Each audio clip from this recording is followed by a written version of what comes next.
잘못된 편견을 가지고 대놓고 사람을 가리는 듯한 행동을 보여서 지금껏 쌓아온 이미지를 망쳐버린 연예인이 있다.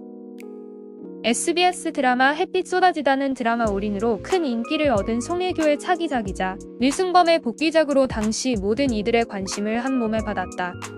대중들에겐 많은 사랑을 받았지만 류승범과 송혜교 둘 사이에는 마냥 웃지 못할 유명한 비하인드가 있다는데, 드라마 종영 이후 한 방송 인터뷰에서 류승범이 송혜교와 있었던 웃지 못할 비하인드와 섭섭한 마음을 드러내 화제가 됐었다. 술잔이 몇 차례 오간 술자리에서 류승범은 발그레한 얼굴로 이야기를 시작했는데, 그는 송혜교와의 키스신 장면을 앞두고 돌연 송혜교가 키스를 거부했다고 전했다. 이에 류승범은 자존심에 지울 수 없는 엄청난 스크래치가 났다며 너무 창피해서 지금껏 이야기하지 못했다고 말했다. 그런데 실제로 송혜교가 키스신을 거부한 이유는 류승범에게 더 굴욕을 안겨주었는데, 평소 류승범은 불량배나 나쁜 캐릭터 연기에 정평이 나 있었기 때문에 작품에서 깔끔한 모습보다는 후줄근한 추리닝이 더 잘 어울렸다.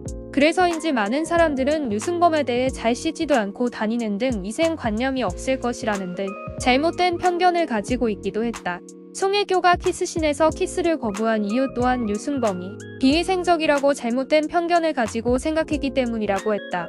워낙 비위생적일 것이라는 편견에 많이 시달려 나름 면역력을 가지고 있던 류승범이었지만, 작품 활동에서 만난 여배우가 그런 말도 안 되는 편견이 가득한 첫 인상 때문에 대본에 있는 키스신을 거부할 거라곤 상상도 못했던 터라 서운함이 매우 컸을 것이다. 실제로 류승범은 키스신 촬영이 있던 날 촬영 직전 양치질을 하고 구강청결제를 뿌리는 등 상대방을 배려해 청결에 더욱 신경 썼다며 억울함을 토로하면서 당시 송혜교에게 사실은 저 깨끗한 스타일이거든요 라며 애걸복걸 설득한 뒤에야 가까스로 촬영을 할 수 있었다고 한다.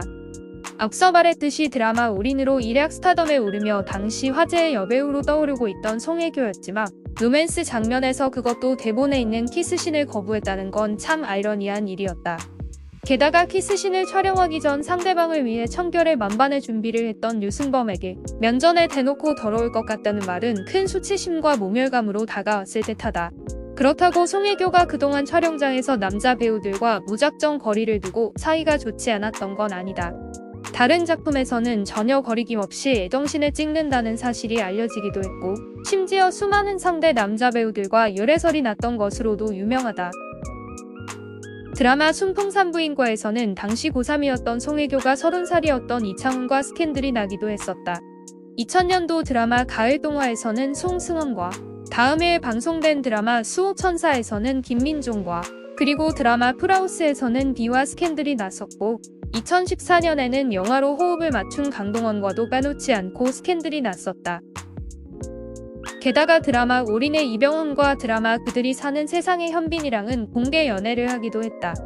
그리고 약 8년 뒤인 드라마 태양의 후예의 송중기와는 결혼 후 이별까지 하는 등 청순하고 세련된 외모로 대한민국 여자배우 비주얼 넘버원을 지켜온 그녀였지만, 촬영장에서 함께 작품만 하면 바로 열애설이 터져버리는 게 한두 번이 아니다 보니 도대체 그녀의 태도가 어떤지에 대해, 그리고 다음 타겟은 또 누구일지에 대해 누리꾼들은 관심을 가지고 있다.